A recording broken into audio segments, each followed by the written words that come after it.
Hi po, good morning po mga Kong. I hope you've watched na po yung third part ng video ni VP Sara Duterte. And she said there po na kaya hindi na rin siya pumunta po doon sa second hearing po ng kanyang OVP budget is because gagamitin daw po yung COA findings sa pag-atake laban sa kanya. So po ulit-ulit po niya sinasabi na ina-atake raw po siya and 90% nga ng mga tanong is confidential funds kahit wala na raw sa 2024 and 2025 yung CF sa OVP. And kahit wala akong kinalaman, I quote, doon sa mga observations ng COA, sinasabi nila na kasalanan ni Inday Sara yan. What's your take on that, sir? Ano pong komento niyo rito? Well, for first, no, ako talaga, unang sumagot. For first, kasalanan naman talaga niya. Paano? Because she's the head of agency. Whether it resulted in malfeasance or whatsoever, it is her responsibility and accountability to explain why these findings have been observed by COA. Sino naman ang tatanungin namin? Di ba? Department of Education, Office of the Vice President, it is a matter of record that she is the Vice President, she is the Secretary of Education during that time. Di ba? Wala naman kami, sino naman ang ituturo ng Kongreso? The second thing is, people have this misconception that when they go for the budget hearing, magprepresenta lang sila ng magkano ang gagastusin namin, magkano yung kailangan ng department namin, ano yung priority. Hindi ho yan lang ang budget hearing. Although that's an important part of what a budget hearing is. Pansin po ninyo, ito po ang mekanismo ng Kongreso bilang mga kinatawan ng taong bayan para sabihin na ito ay susuportahan namin, ito hindi namin susuportahan dahil ito'y mahalaga para sa taong bayan. Tawag po doon, power of the purse. It's the way we can somehow make our government agencies accountable. Diba? Hindi naman namin pwedeng turuan ang secretary ng anong department kung anong gagawin niya. Hindi naman, we cannot impose ourselves on the executive considering the branches, di ba? Branches of government. Kasi we're all co-equal branches of government.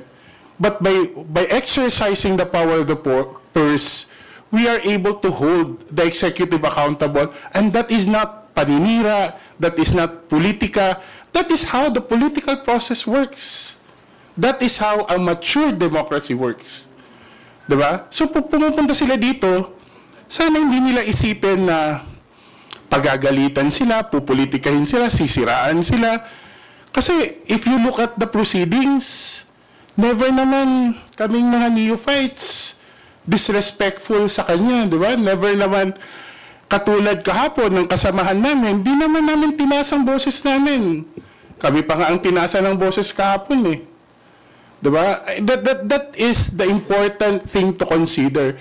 Pangatlo, dun sa, if you have to be technical about it, items in the budget of a 2-year life. Now, part of examining the budget is understanding how previous budgets were spent. You can't totally absolve yourself na sasabihin, tapos na to.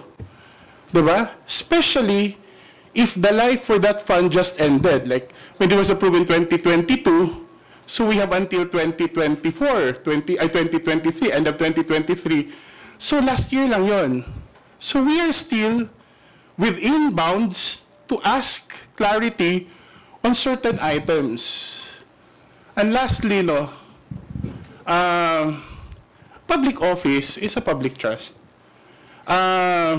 We are all bound not only by sins of commission, but more importantly, sins of omission. Nung sinabi ko kanina na kasalanan ni Inday Sara, wala akong sinasabing may nakuha, may nawawala. Although si COA may sinasabi na mayroong mali yung pagkagastos na pinapasauli. And mind you, that's not, kahapon naliwanagan ako, hindi pala yun yung starting point. Yan na yung end point halos ng proseso. Kasi notice of disallowance na, meron ng pabalik-balik na papel. Hindi lang pala, may mga audit observation. Due process was observed until that point that a notice of disallowance. So kung sasabihin natin na wala naman siyang kasalanan by granted, by commission, definitely by omission. she has the ultimate accountability as head of those departments. Those are public funds. The public office is a public trust. Maikli lang, no? Thank you, Kong Jude, for the enlightenment. Kasi andyan naman kami, we were very much present during the budget deliberations. Ako personally, yung mga kailangan kong itanong, natanong ko na, narinig nyo naman po yung mga sagot sa amin, narinig nyo naman po kung paano kami sinagot ng head of the department. Sabi ko nga, nung napag-uusapan kahapon yung tungkol sa tradition, sa courtesy, sinagot ko po yan na dapat courtesy begets courtesy. Diba? Ganun naman po tayo, kay tradisyon ng kaugalian po ng Pilipino yan. And sa tingin ko, para sa akin, dahil wala nga nasagot, wala kaming nakuha, ang tingin ko, hindi niya po kabisado yata yung pinopropose niyang budget. Baka hindi niya alam yung nilalaman ng budget niya. Kaya ganun na lang po niya kami sagutin, ganun na lang po yung impression na iniwan niya, tapos hindi nga po nag-attend kahapon. Baka hindi niya kabisado o hindi niya alam nangyayari sa loob ng opisina niya, kaya nagkaroon ng mga ganun na problema, yung mga aom niya. Sinabi ko nga po during my line of questioning nung first na budget briefing na yung 5 million nga na aom at hindi mo na apela o hindi mo na depensa o hindi mo na ibalik, may mga natatanggal nga pong mayor, may mga naaalis po ng mga public officials dahil sa mga ganyan na problema. So baka hindi niya lang alam kung how her budget works or ano po laman ng budget niya.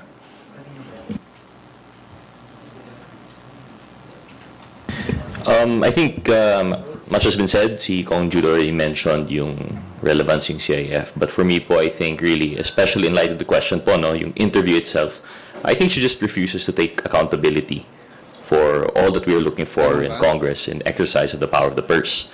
Kasi naman po, yung CIF, nabanggit naman ni Kong Jude kung bakit we would think that she is responsible or should be responsible whether by omission or by commission. But to say that dahil lang po CIF yung topic of questions, I don't think that's true. Because precisely, during that hearing, admittedly, maybe 90% yung tanong tungkol sa CIF kasi yun yung hot topic. We just received the notice of disallowance. We just received the COA reports. And mind you, the dates were 2024. We couldn't have asked this in 2023. So this was the right time to ask these questions. Now, we went to have that first hearing. Nagtanong po tayo tungkol sa CIF. Ayaw niya po sumagot. The next hearing, we prepared questions for 2025 naman. And again, tama si Kong Jude, 2023 kasama po yan. When you look at the NEP 3 years po ang nandyan, you have the proposed 2025, you have the current, which is 2024, and you have the actual 2023. So I think definitely within the bounds po nung hearing namin, we can exact questions about the utilization of 2023, which includes precisely yung subject of the audit report. Now, granted, ayaw niyo pong sagutin yan. We were prepared. I think individually, I was expecting some other Kongs to also ask about the CIF. Pero apparently, parang the opposite na. Parang 97% naman yung tanong is about 2025, 2024 utilization. So, I think, given that, if she had appeared before us yesterday, she would have had the opportunity to talk about the budget in the future, as she claims that she would. But with the interview na lumalabas, parang linilihis po eh. Parang she just refuses to answer questions, whether man it is the CIF or whether it's about the actual budget proposed and used currently. So, I think that's my take po on the interview po and the timing of its release. Salamat po. On my part, this is how I look at it. I'm satisfied because COA is not selective on rendering their decision, especially if it is born out from their own findings. Na even nobody really is exempted from the scrutiny of how each agencies of government, regardless whether you're on top or you're the highest, you're not insulated from the COA assessment by way you utilize the fundings sourced out from the taxpayers' money. So I'm satisfied on that aspect kasi ginagawa ang COA yung kanilang trabaho. Now, similarly, ang trabaho din, mandato kasi ng COA yun under the Constitution. Ang mandato rin ng House of Representatives, as explained very well by Kong Jude and Kong Pao and Kong Rog, ay busisiin yung budget na pinopropose bawat taon. Part of that busisiin really is to look at how we can comprehensively appreciate the budget that was given to a certain agency, how they utilize that, supported by the COA reports. Kasi importante po yung utilization, especially if the budget is continuing appropriation. Kasi hindi yung isa mga, in many cases po, ang mga ahensya hindi nila nauubos sa isang taon ang kanilang pondo. Mayroon pa talaga pong naiiwan dyan. Ngayon, mapapansin po natin, may mga programa po sa dating budget na mini-maintain, na pinopropose sa darating po ng mga taon. So, ikukumpara po natin yan. So, pag ikumpara po yan, pinag-uusapan po dyan yung utilization rate, pinag-uusapan po dyan yung effectivity ng pagbibigay ng pondo at paggagastusan ng pondo. At of course, ang COA talaga magmamatter sa budget hearing. That's why we always look on to ano yung mga supporting documents para masabi natin na itong pondo na ito ay tagamit at kailangan pang pondohan. So, basically, if we focus on that, yung mandato ng bawat opisina, mandato ng bawat ahensya na ginawa ng gobyerno, wala po tayong rason para sabihin na ito ay pamumulitika. Ito ay isang senyales na maganda at vibrant at strong ang mga ahensya ng ating gobyerno, especially on the principle of check and balances. Sana po doon na lang po ang anggulo ang ating makita. Thank you. Oh. Do you have a follow-up question, Marian? Sorry. Yes, pwede pa po ba magtanong? Kasi I know this has been asked to you po several times siguro. Pero nabanggitin ni VP Sara na hindi na raw po bago yung usapin ng pag-impeach sa kanya. It was mentioned na raw ni Kong Franz Castro November 2023. Ang sabi niya, tuloy-tuloy lang yan, openly na pinag-uusapan ang impeachment. So, pinag-uusapan po ba talaga to? Go, sir. Very simple, hindi po totoo yan. And in addition, I have heard talks of impeachment, but coming from her. We don't hear it here in Congress. I can guarantee you that po.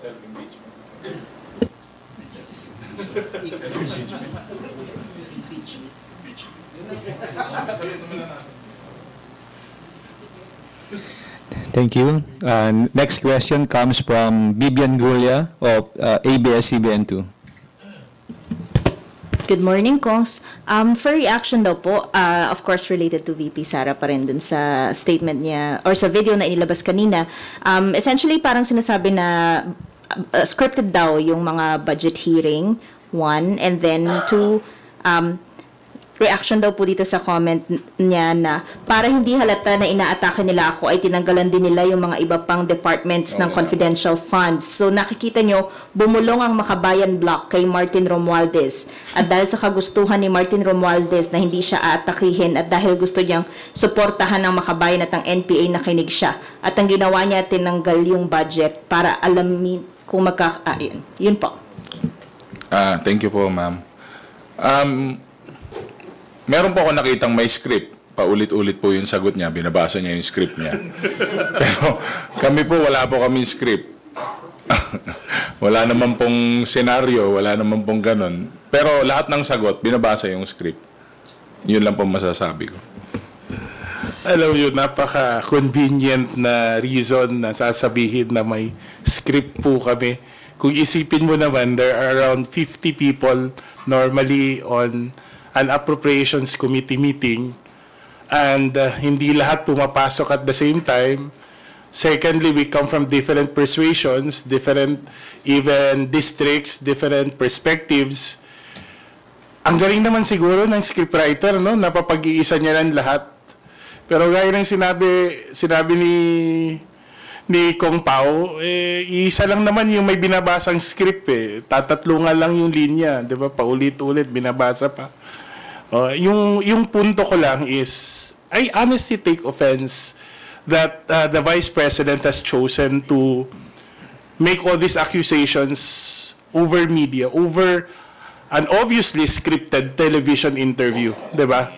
Kasi, kung marami naman pala siyang sasabihin, bakit hindi niya sinabi nung nandito siya sa Kongreso, di ba? When we could have made all people mentioned accountable. But in fact, ako, correct, it's an attempt, it's obviously an attempt to divert the issues that could have been properly treated in Congress during the Appropriations Committee hearing. All these claims about the leadership, about confidential funds, it's very disheartening kasi bakit kami pa na gumawa ang tama para sa taong bayan, kami na ginawa yung lahat para maging transparent, kami pa ang i-impute na may ginawang kamalian. Di ba? Kongreso na nga ang nag-take ng step to make the confidential funds more transparent. Ngayon, kami pa ang sasabihan na it's an attempt as a form of political attack against the Vice President. I think the representatives of the people have a better use of their time rather than just attending to these matters.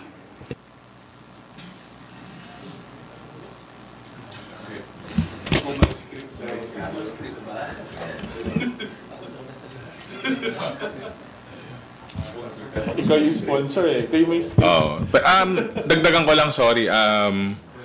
Nakita naman natin na very constructive yung House when it came to questions. Nothing personal, nothing political.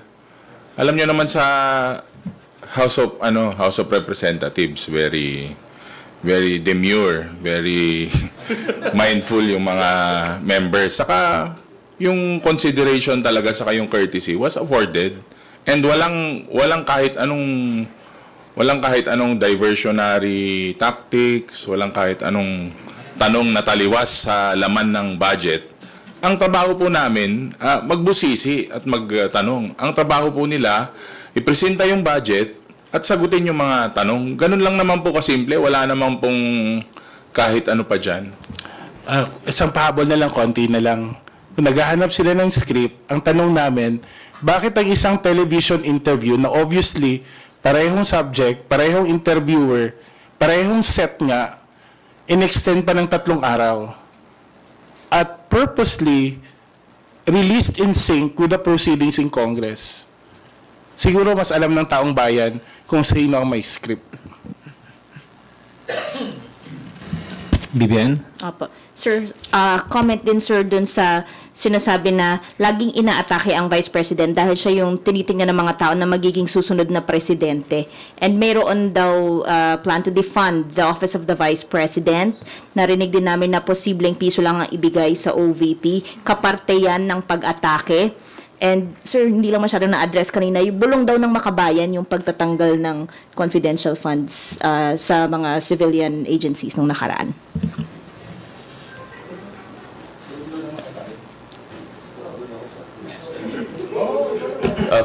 Comment lang on the first part do, yung tungkol sa sorry, can we repeat nga po yung first part, yung about the Vice President na inaatake? Yung inaatake dahil historically speaking daw laging inaatake yung Vice President dahil tinitingnan na siya yung magiging susunod na presidente. And yung plan daw to defund the OVP is part of the attack. Maybe that's the playbook of the previous administration, but as far as I'm concerned, I don't care who the president will be in 2028. What we care about is the budget now. Yun lang po yung masasabi ko siguro sa any ploy that there might be.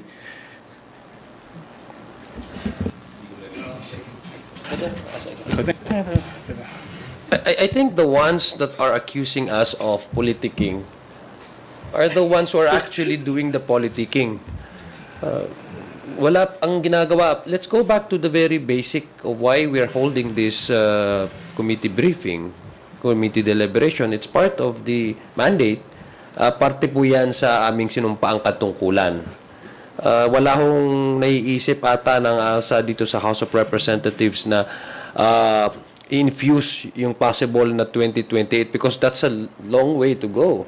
And number two, what is immediate to us is for the entire bureaucracy of this country to operate. And for this country to really operate is to have the budget approved and see kung ano yung mga kailangan ng taong bayan pagdating sa pondo, programa, at bigyan, kung pwede, kung maaari, na mabigyan yung mga ibang programa na kinakailangan naman talagang pondohan. Ganun lang po. As to the case of probably, kasi ako po yung mag-sponsor nung pondo. Sa mga budget deliberation, anything is possible. Remember, gusto ko lang pong balikan, no? Pag pumasok po yan dito sa House of Representatives, pupunta rin po yan sa BICAM. So, yung in terms of adjustment of priorities, kaya nga po importante ang pre-briefing budget deliberation kasi doon po malalaman kung ano yung naging determination kung bakit may pondo sa certain line item, bakit ito ay mas malaki, bakit yun ay mas medyo mababa at paano po nagasto. Kasi yun lang po yung way para maintindihan ng mga membro ng Kongreso o kung ano yung magiging pasya o ano yung magiging resulta ng po pwede nilang i-approve, no, sa as far as House of Representatives is concerned. So anything is possible po.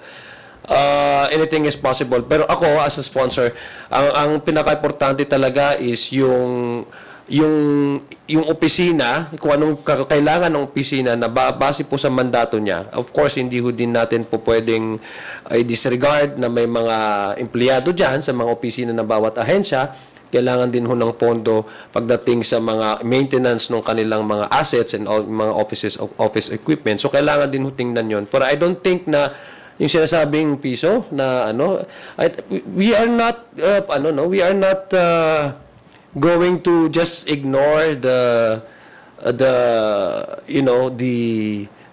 budget that is required for the for the office of the vice president to have in order for the office itself and the institution itself to operate. Yung tungkol sa nabulungan ng mga kaibigan namin, mga kasama namin sa Makabayan, alam mo yung Makabayan Block or yung tatlong kongresista, they have been really active fiscalizers in Congress. And I will give it to them na minsan sabi nga namin maganda yung research nila, maganda yung paglatag nila ng mga concerns. And the leadership naman, kami naman na mga miyembro, hindi namin yan pwedeng sabihin na hindi namin sila narinig. But the actions of the leadership is not just a product of because nabulungan. Napaka-convenient naman na consideration yon. The statements of Makabayan are of a public record. It's part of the proceedings of Congress. I don't think nabulungan yon. Then eventually, Congress as a whole decided to do what was best for the country. Diba? Ang obligasyon naman natin ultimately is for the people. At katulad nga ng sinabi ni Kong Z, ang batayan namin always is ano talaga ang mandato ng opisina. And I don't think Congress will ever compromise the necessity of strengthening the mandate of every office, including the office of the Vice President. But since the Vice President has chosen not to explain it to herself, then we will have to go to the Constitution kung ano talaga ang trabaho ng Vice President and make sure that that role is given the resources that it requires. Pahabol lang yung kasi lahat naman ng may tumatawag. Hindi, yung sa akin lang naman, karamihan naman kasi ng mga nire-raise niya na parang problema, yung ina-atake daw siya. Karamihan naman ng mga nasabi niya, ina-attack niya yung, parang siya nag-a-attack sa sarili niya. Parang self-inflicted kasi. Pero in the House of Representatives, you have been, from the start, kahit sa press con po, kung may issues man, we stick with the issues. Kung may critique man, after we critique, after we look into the deeper content ng mga sinasabi o ng budget, nag-offer naman kami ng solution. So, issue-based lang po talaga. Kitang-kita naman po yun. Pangatlo, sinasabi niya na ano yan, yung sa pagka-presidente, sorry. Kasi siya daw yung, historically, yung mga VP, yung mga VP. Oo, siguro familiar sila doon, no? Nung nakarang administrasyon. Hindi naman po attacks kasi yung ginagawa namin. We're focusing on the issues. And susunod nga po, ako po, hindi po ako tatakbong presidente. Ina-announce ko na hindi po ako tatakbong presidente. Nakatutok po kami sa budget. Kaya nga po yung issues around, circling the Office of the Vice President, which is yung pinakahuli na inattendan po namin na budget hearing, yung mga tinitignan po natin doon kung paano i-improve yung Office of the Vice President in terms of budget utilization and the overall budget as well. Salamat po.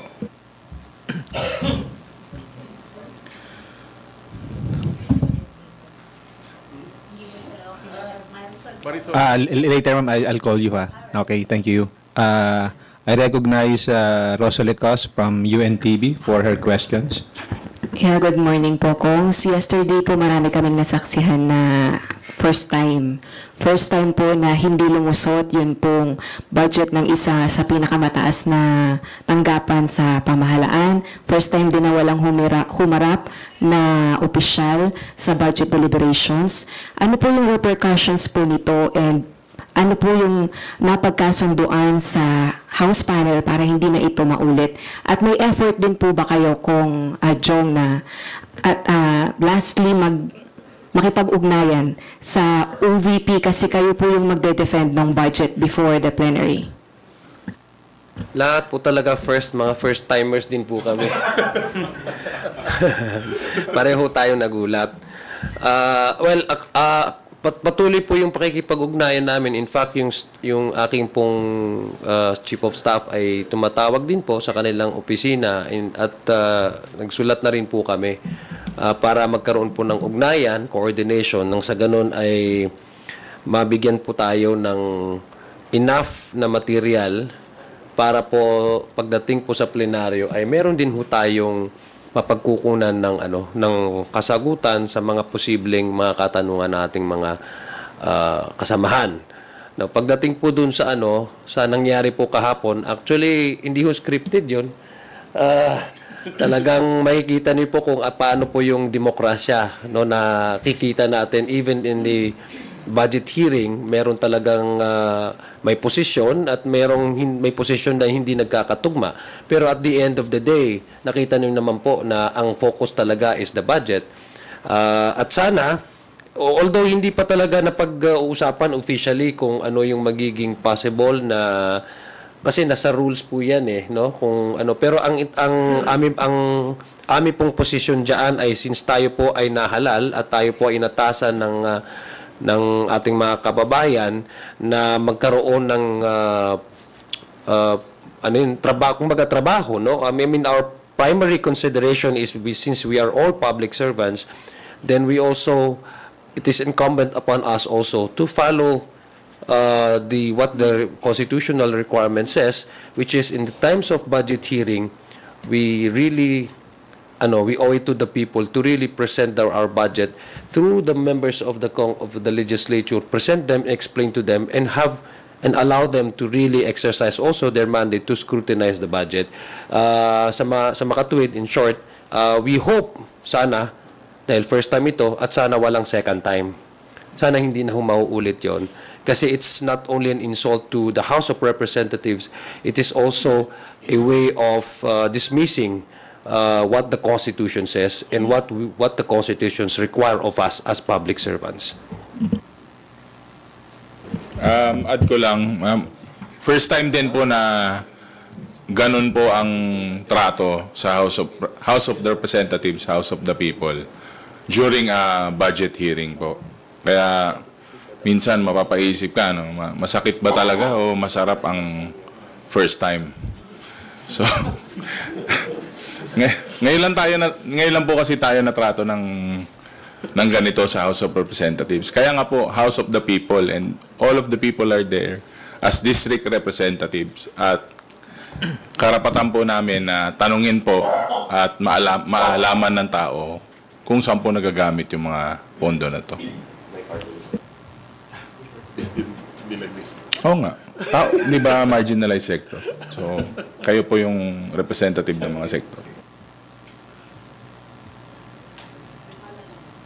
Go ahead. Sa lahat po ng nasa panel, now that the Vice President is neither an ally or a member of the cabinet of the PBBM administration, considering po in the past administrations, the Office of the Vice President always received the smaller budget since hindi po siya hindi siya kaalyado ng sitting president, will we expect that in the coming years pa po? Ako naman, as we always say, no, we might have differences with the person involved, but the position of the Vice President is an office that we need to respect. Di ba? We can only hope that the same respect that we give her or her office is reciprocated. Unfortunately, with her absence, it tells us otherwise. But nonetheless, Congress can always choose to be the better person. We will give what is necessary for the office of the Vice President to, I know, this is my position. I would support any moves to ensure that the office of the Vice President is given the funds needed to carry out its constitutional mandate. Anything that is more than that, I will leave to the wisdom of my colleagues. Pareha ni Kong Jude, no? Dapat po yung may iwan or ibibigay na budget sa Office of the Vice President is still responsive sa mandato po niya. Again, na-mention nila yung burn rate, yung utilization rate. Halimbawa, yung isang part ng budget niya, yung pagbibigay niya ng, kunwari, pagbibigay niya ng assistance, yung utilization or yung burn rate noon 3% lang. Bakit mo pa bibigyan ng malaking budget yung part ng yung assistance na yon? Ibig sabihin, hindi niya nagagamit. So, bakit mo pa bibigyan ng budget? So, baka pwedeng sa ibang bagay na lang, yung kung saan niya mas nagagamit. So, again, it must be responsive to the needs and the mandate of the Office of the Vice President. Thank you. In addition to that po, I think it really doesn't matter kung ally or not, and this applies to all agencies. Our mandate here is to exercise the power of the purse, and we will, as Kong Jude said, we'll do all our efforts to make sure that whatever the department, whatever the office, they have what they need to carry their constitutional mandate. Yun lang po. Ako naman on the part, kasi parang mukhang individual position ito, diba? Kasi wala pa naman talagang collective na pag-uusapan. Ang position ko naman, as long as there's no policy that says the office of the Vice President, and I'm talking about the office, ha? I'm not talking about the one occupying it. Pag wala pong polisiya na clear na policy na nagsaset ng parameters how this office may engage itself with social services, ako naman kung maganda yung pagpapatupad at nagagamit ng maayos yung pondo binibigyan, I have no problem with that, no. Ang akin lang is kailangan talaga, go back to the very basic, no? The reason why we're having this annually, it's not only being practiced by the House of Representatives simply because of a resolution or a law or a rules that we have adopted here in the House. It's really the Constitution that requires us to hold this budget cycle each year and scrutinize the budget para makita po natin na if ever in the coming years the Office of the Vice President, halimbawa, yung institution mismo, gusto nila mag-engage further into supplementing or complementing other programs that may even widen the effort of the government to reach out to the people, why not? But it also has to be first presented before the Congress, prove that it has been effectively used, and number two, and finally, number three, it is also based on data that the objective of those services are really backed up by a data, no? Para alam po. Parang very simple lang po. Sa akin, again, I'll also like to borrow the words of Kong Jude. Sa ngayon, let's see whether kung ano yung sinabi ng Constitution na mandate po ng Office of the Vice President. But personally, I would say that there's no policy naman that precludes the office in itself from engaging in other services apart, no, or beyond what is being said in the Constitution. Thank you. Big Sumintak from Net25 is recognized, followed by Marisol Abdurrahman from GMA7. Big.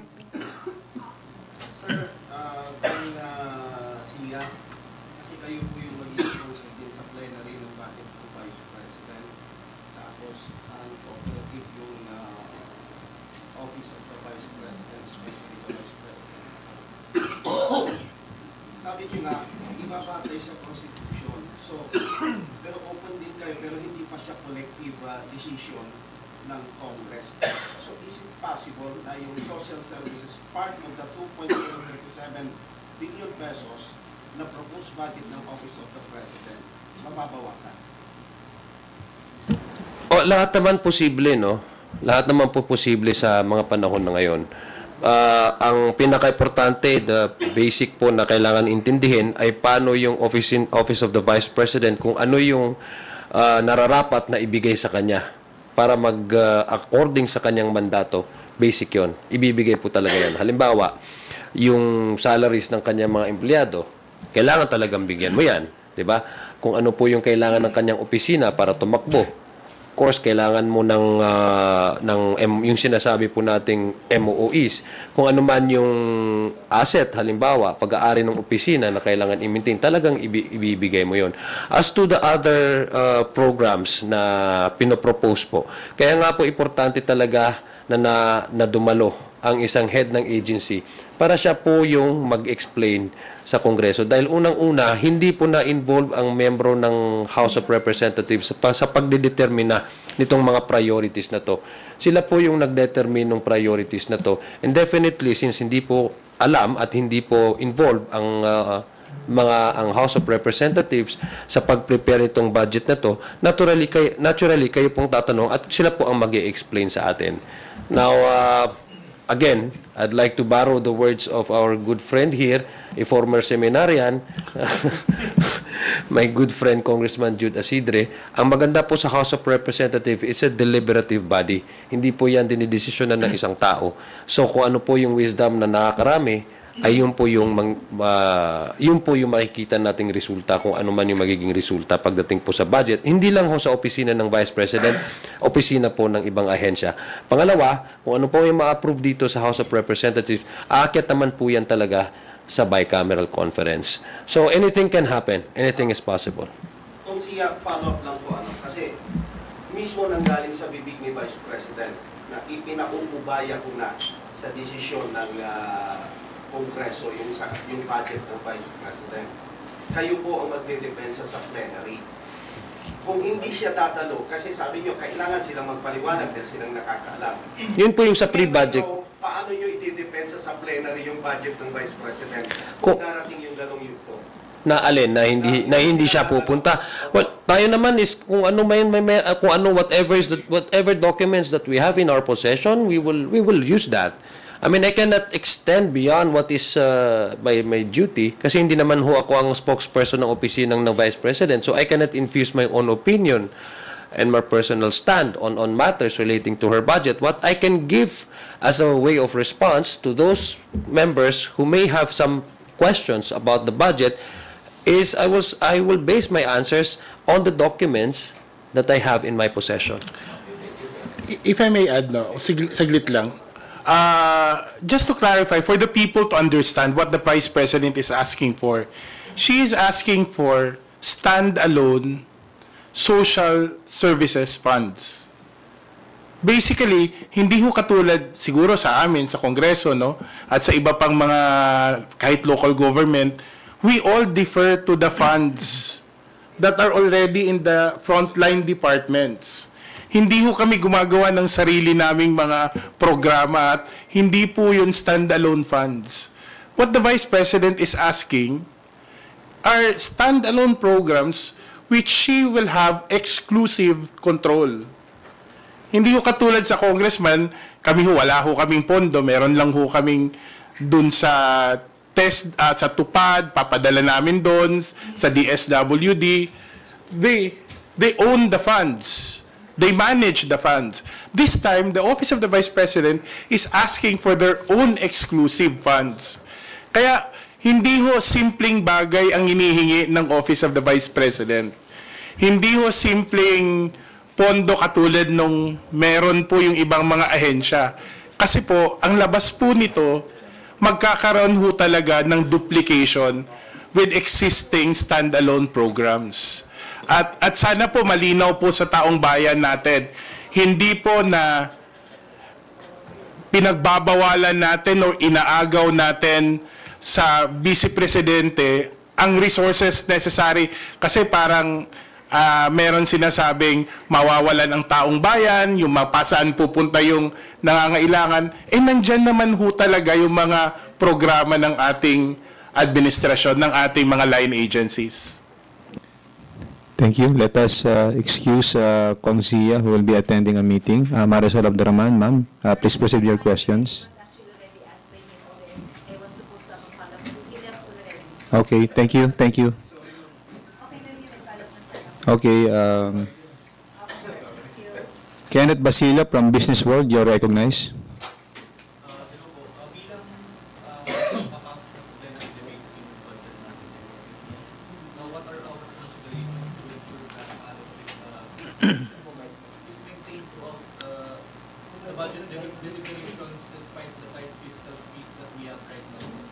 What areas of the budget do we see potential realignment for?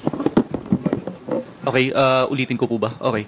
What are our considerations to ensure that allocative efficiency is maintained throughout the budget deliberations despite tight fiscal space po? What areas of the budget do we see potential realignment? We've heard the President loud and clear during the SONA, no? Can we keep the budget as it is? So that's the starting point. We're trying to understand the mindset of the executive, bakit ganito yung allocation, bakit ganitong amounts, and based on the efficiency of the utilization of the previous years, and also the overall socio-economic requirements of the country, looking forward to the economic goals that we're looking at. Yun talaga ang magiging parameters namin. But we are heeding the call of the President to make sure na as much as possible, we will keep the suggested, the proposed budget as prepared by the administration. But nonetheless, of course, we will not be remiss in our duty if we do not look at what are the needs of the people, the economic targets that we have, and also the utilization capacity of the agencies based on the reports that they have made during the budget hearings. Okay po, a second question lang. Lawmakers during the budget deliberations expressed willingness po kasi to increase the budgets of certain agencies. How would the House ensure that such efforts won't risk yung government's efforts when it comes to employing fiscal discipline and consolidation po? I wish nandito si Vice Chair Jill Bongalon, no? He's the one who's more adept with this, but I will have this to say, no? We have every confidence that the economic team, especially the economic team, because we were talking about fiscal discipline, has instituted the right safeguards and will make sure that there is clear oversight over the appropriations and the utilization of the budget that we will be able to approve. It's very good that it's a good situation that we have open communication with the executive. The leadership has, we are both on the same page with the administration. So we are able to anticipate the needs. We are able to go beyond the present situation, kung saan talaga papunta to, looking at what's going to be the goals next year, the year after next. Ang maganda lang dito is, nakikita naman namin ang efforts, especially nung economic team, to ensure that there is responsive utilization of the budgets that will be approved. Okay. And how could the budget addressing growing concerns over inflation and the rising costs of living po? And ano po yung mga policy interventions that we have in mind so that we could spur inclusive economic growth nga po amid external headwinds po? Well, if you notice now, we have a people-centered budget right now. We're looking at really strengthening social services, and that's really, if you put it all together, that would be a form of social investment in the people. Education will continue to be one of the top priorities, even the biggest share in the budget. That would be very important. We also have our interventions in healthcare. So kung nakikita mo, lahat papunta sa towards making sure that the people are served better, especially with more resources being allocated to key agencies who look after social welfare and social services. Ano yung first part ng tanong mo? ayun po, how could the budget address nga yung inflation and the concerns over the rising costs of living? Again, we're taking the cue from the President. Sabi niya, hindi kahit gaano kaganda yung mga statistics natin, no, inflation will remain to be one of the key factors. So, hindi naman siguro makokorek ng budget lang ang inflation. But at least, with a people-centered budget, a budget that looks after the needs and the requirements of the people to a better life, we are able to somewhat caution the effects, mitigate the effects of inflation. Inflation will have to be addressed by a wide range of interventions, including economic reforms, regulation, of course, is going to be important. And nakita niyo naman ang Kongreso binubusisi talaga natin mula sa anti-agriculture smuggling, all the safeguards that are in place para will make sure that even infrastructure, so that we can bring the cost of products and services much lower. And okay, sir. Dagdagan ko lang, sir. Okay ka pa, Kong Jud, para tayo nag-exam. Hindi, seriously, pakikita naman natin yun sa SONA, no? Nandun po yung mga LEDAC priority measures. Doon po umiikot talaga yan kung paano huhulmain ng buo yung budget para mas maintindihan po ng tao. Kasi yung LEDAC priority measures, hindi lang naman po yan batas na ipapasa. Centered po yan sa mga nakikita po natin na problema po ng ating bansa, which is, kung titignan niyo po yung mga programa ng national government, talagang centered tayo sa grassroots. Sabi nga ni Kong Jude, yung lalo sa social services, no, binababa po. So basically, it sends the message na kailangan sagutin yung mga problema na ito, yung mga tanong na ito. Yun nga po, yung nag-rise na pagtaas po ng ating mga gastusin, mga basic commodities, basic needs. Yung sabi nga po ni Kong Jude, hindi po yun ang sagot, hindi po yun ang main na sagot, yung budget po. Pero nakakatulong nga po siya at para siyang meron kaming guide dahil dyan sa mga LEDAC priorities na yan, kung saan po mas dapat ilaan yung pondo na kailangan. Last question na po. Okay. So, bilang mainit na issue nga yung remittance ng PhilHealth ng 89.9 billion sa National Treasury po, ano po yung position natin on yung sa provision nga po na ito sa 2024 GAA allowing GOCCs to remit money back to the national government? And should the provision still be included for next year's budget? As far as my understanding po, no, it's purely limited to the subsidies extended to the PhilHealth. We are definitely not touching any of the premiums. And for the other GOCCs that have that provision. So as far as we're concerned po, it's all about the subsidy granted by the national government, and seeing as when they are unable to utilize, that's when there's that drawback provision po, no. So that's the one thing that I think is common amongst all of it, and I think it will still be retained. But of course, I would be the absolute worst person to answer for that, minority po. But I think that's the general consensus of the Congress. But I think it's a very effective way of instituting fiscal discipline, diba? Where if we continue to let all these subsidies left unchecked, no, we will end up only, I'm not saying naman, pero this is the likely scenario. We're only going to keep on funding inefficiency, diba? Kung hindi rin naman nila magastos ng maayos, and it's occupying a big chunk of it's keeping a big chunk of the national budget. I think I trust our economic managers that they have a better appreciation of what needs to be done in that respect. And on our part, syempre, kung may legislative support na kailangan, kung ano man ang recommendation ng mga economic managers natin, then we will have to again study. But if it's for the improvement of the country and bettering the lives of the people, then the House of Representatives will give its utmost support. Salamat. Thank you, Kenneth.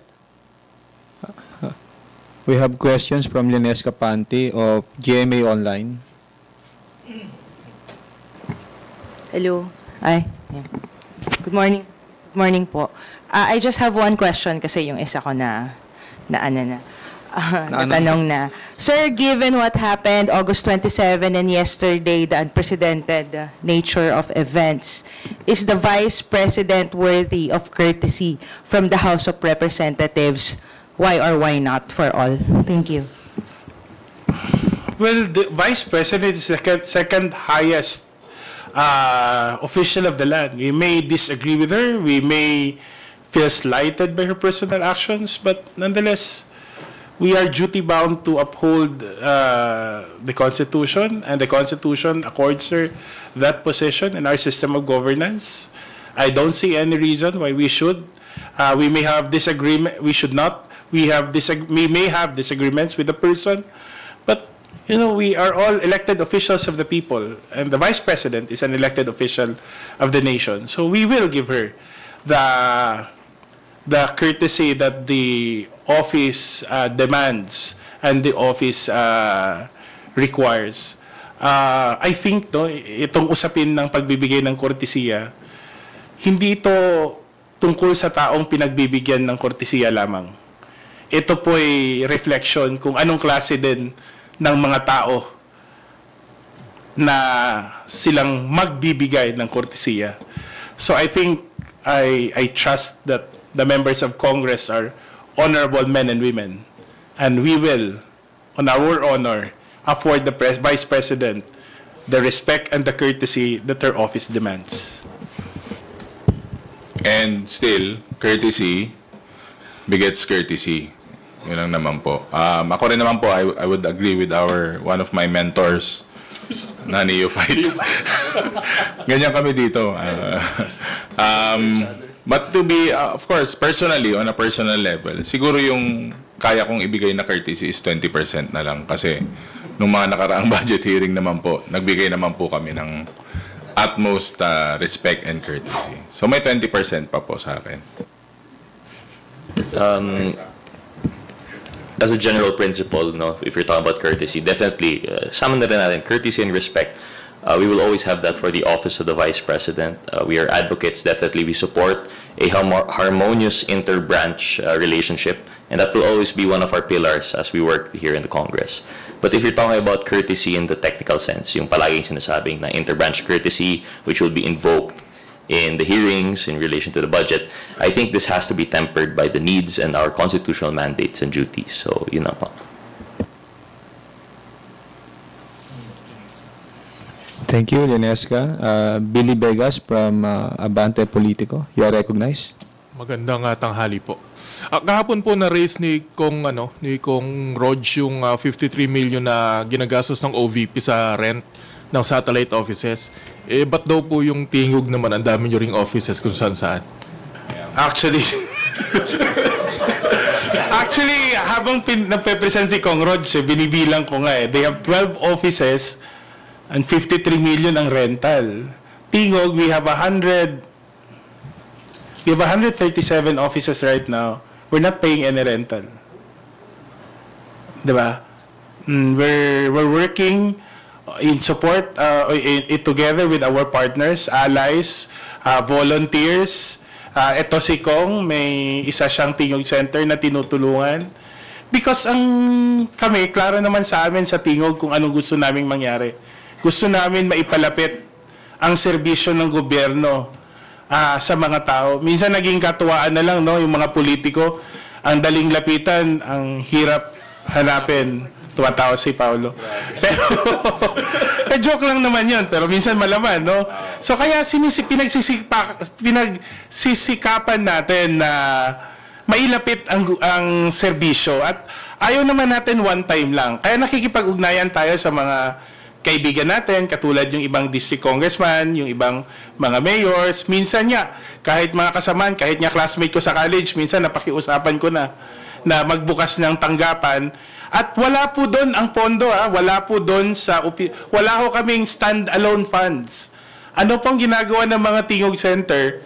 Kami po ang nagpre-prepare doon sa mga beneficiaries kung ano ang kailangan nilang i-prepare na dokumento, i-connect namin sa DSWD, sa DOLE, sa DOH, or sa ospital para ho malaman nila kung paano sila mas matutulungan pa.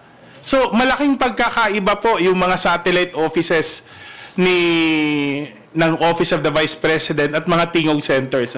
I can only hope na meron kaming 53 million na pambayad. Pero sa totoo, wala ho kaming binabayaran kahit piso para sa mga tanggapan po ng tingog party list.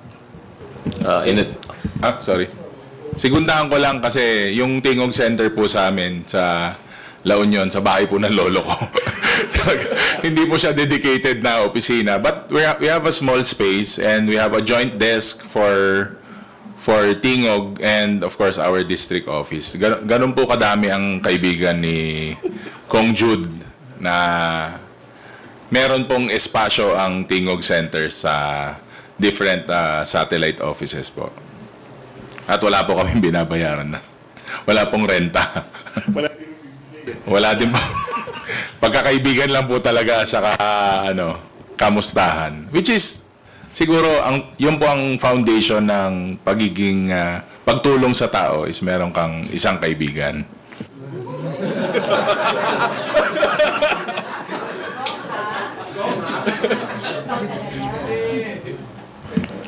In addition lang po siguro, while we understand that there will be that point of comparison between the OVP and then yung Tingog, which na-answer naman ni Kong Jude, in the words of good PH Senator, you cannot compare apples to oranges. Let's just look at the answer of COA.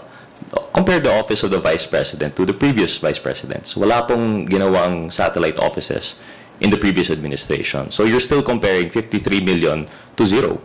Kahit na hindi party list po ang i-compare natin. And where is it more likely to be compared?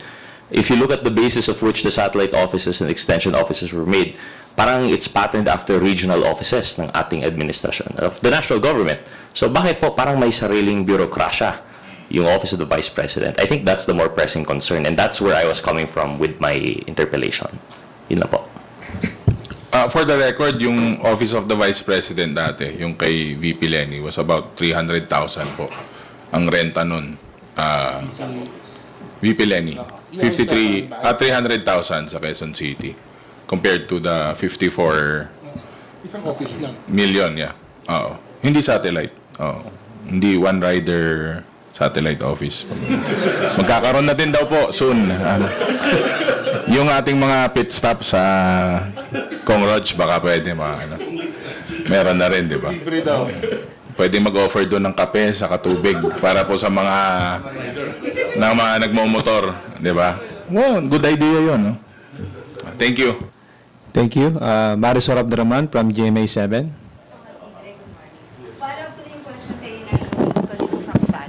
Sir, pardon me for asking, pero yung Tingog, what do you represent po? Anong party list po ito, sir?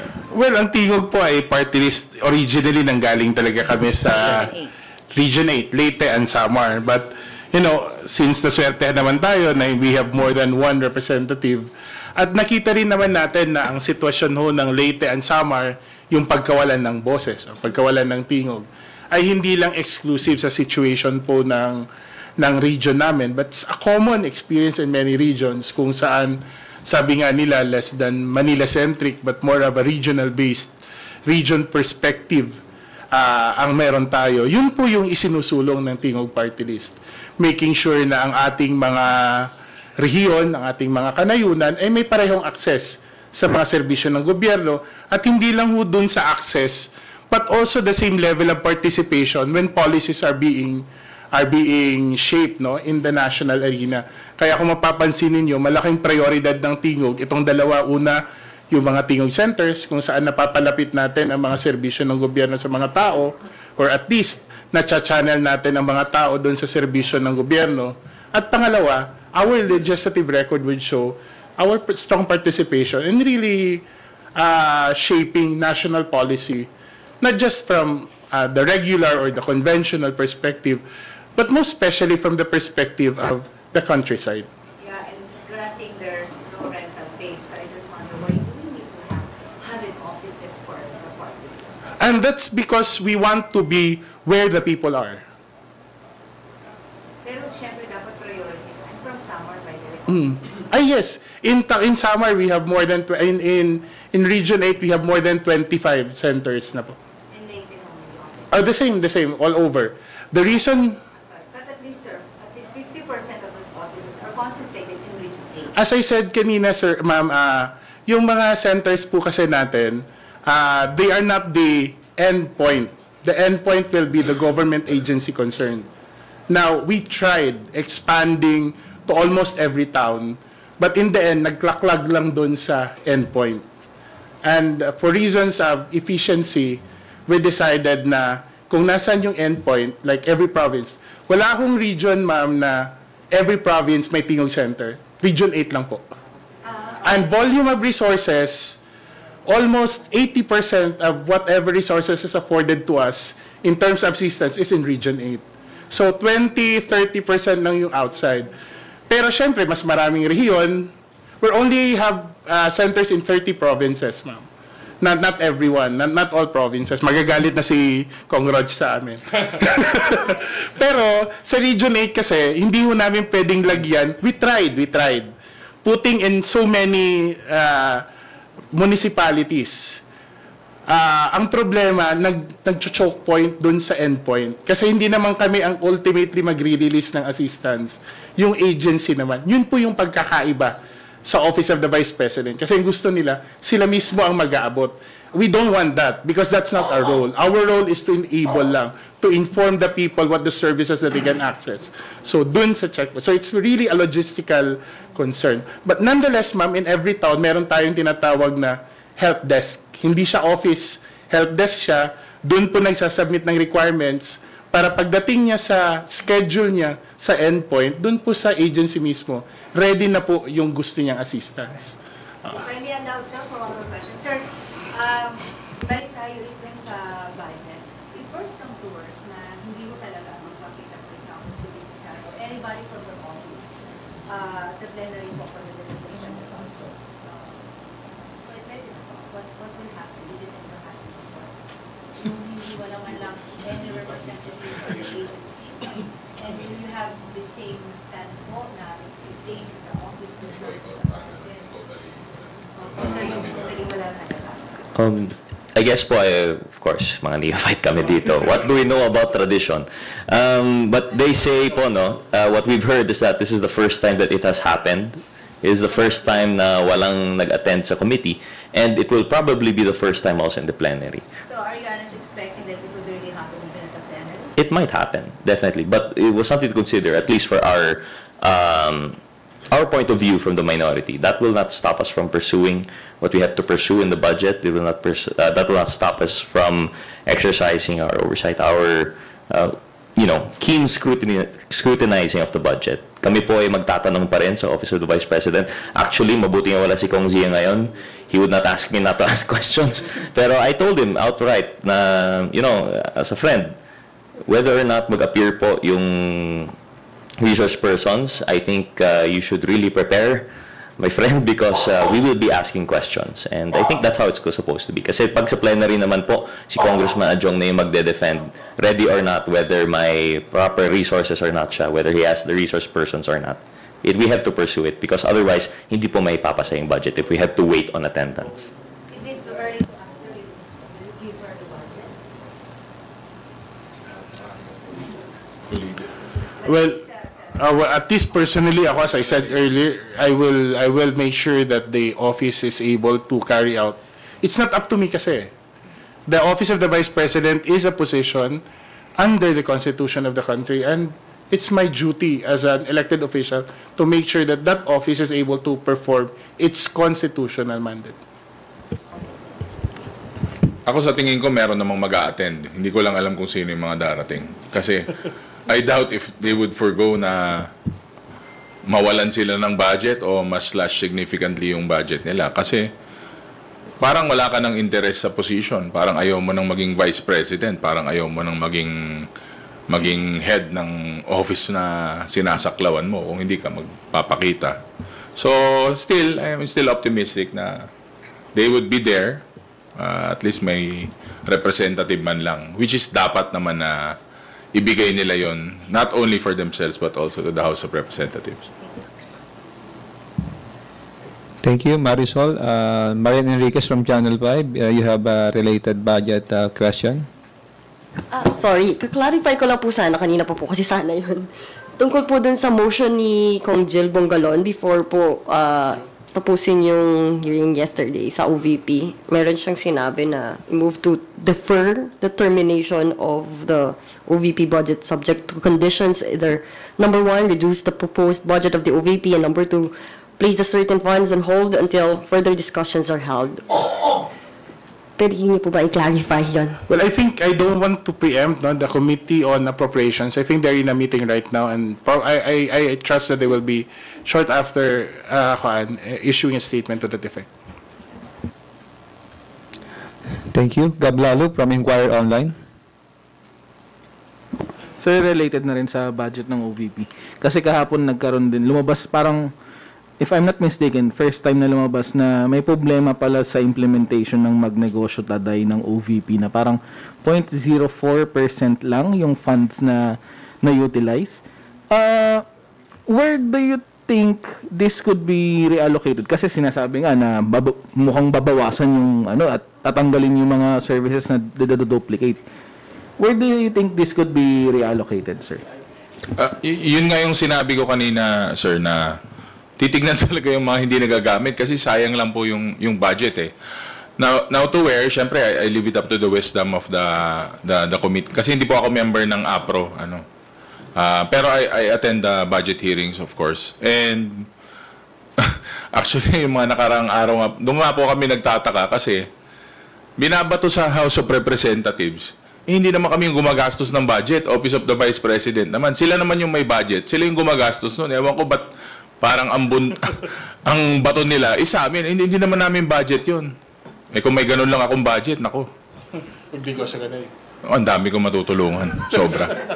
Sir, ito ba yung isa sa pinakamababa sa pag-observe niyo dun sa mga budget hearings? Parang 600,000 pesos out of 150 million pesos.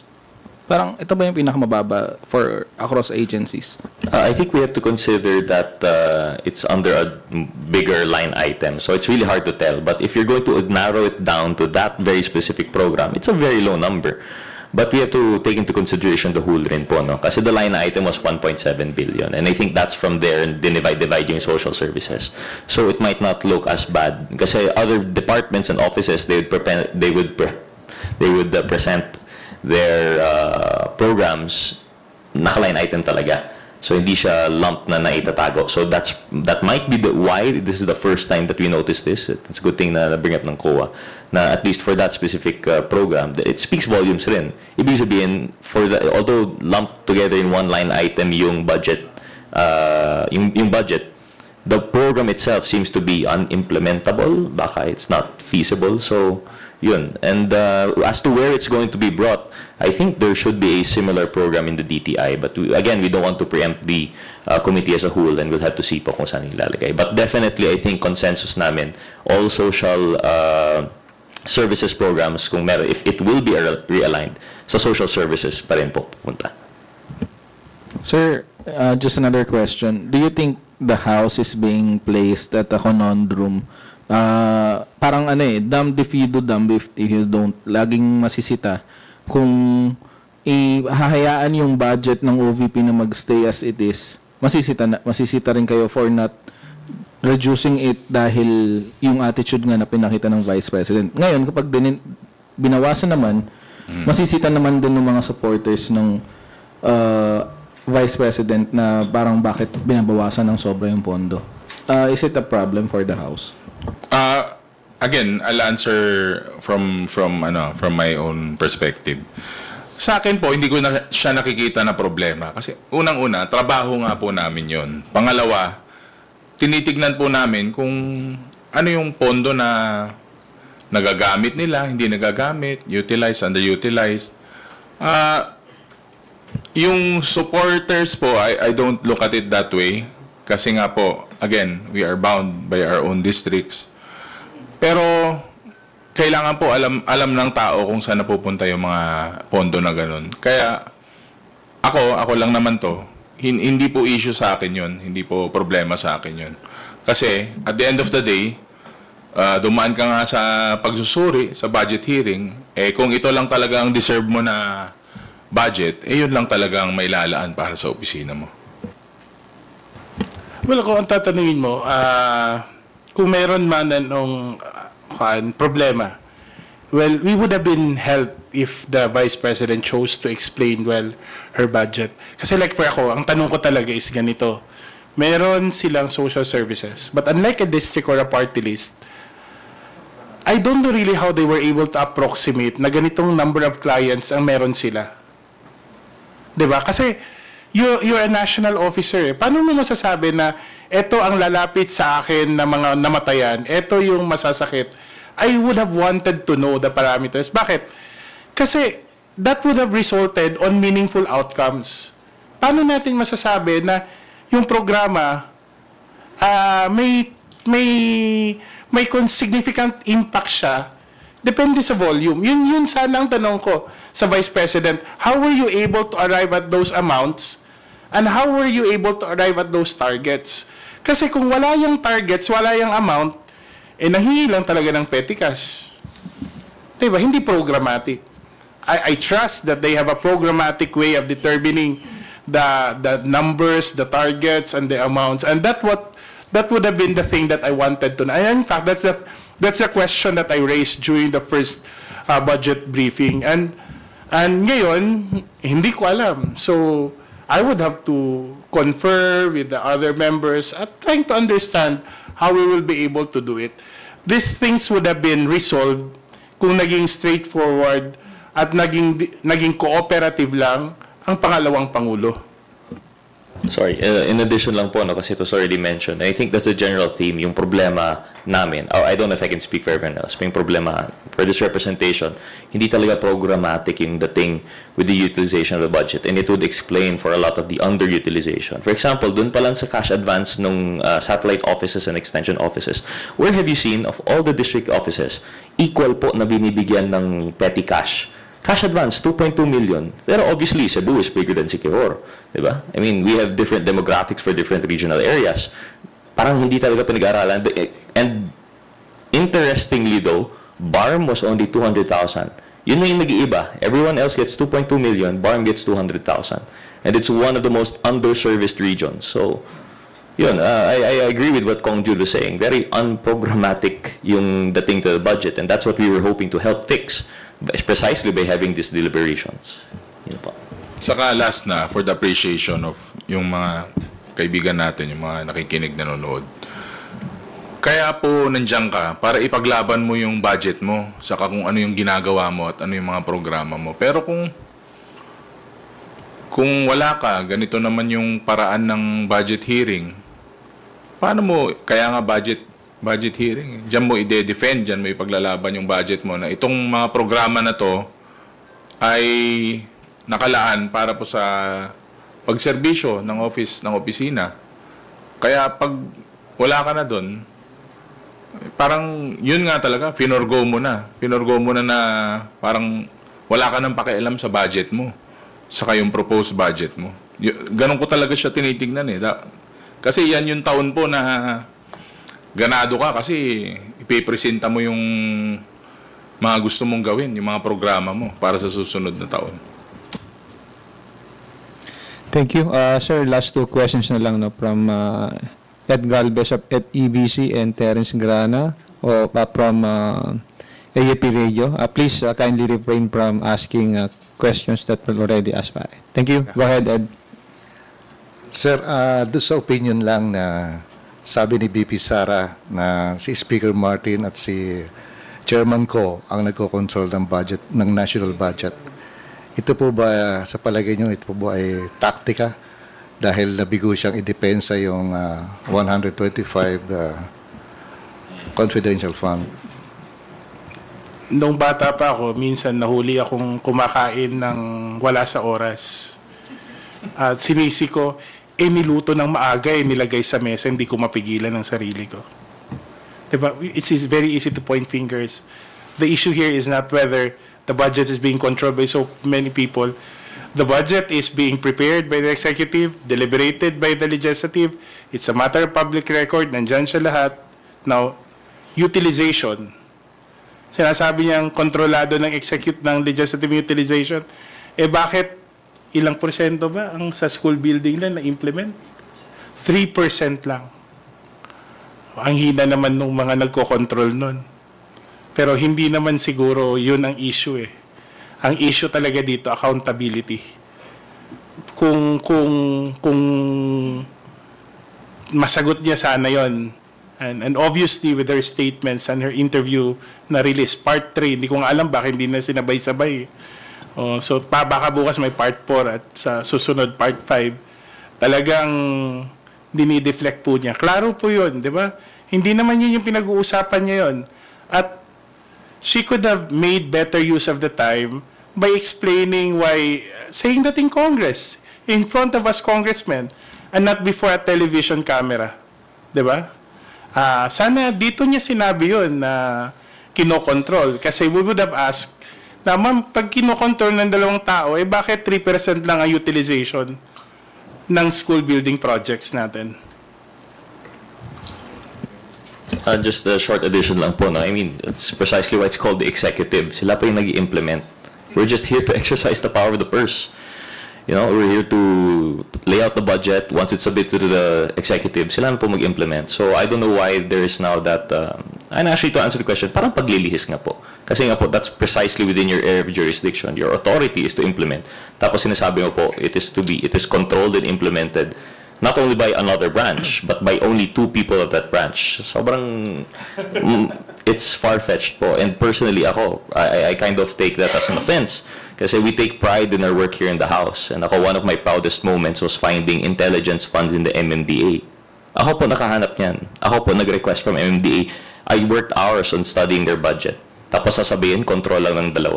And there are many more of me. There were 300 of us here, and we all do our part.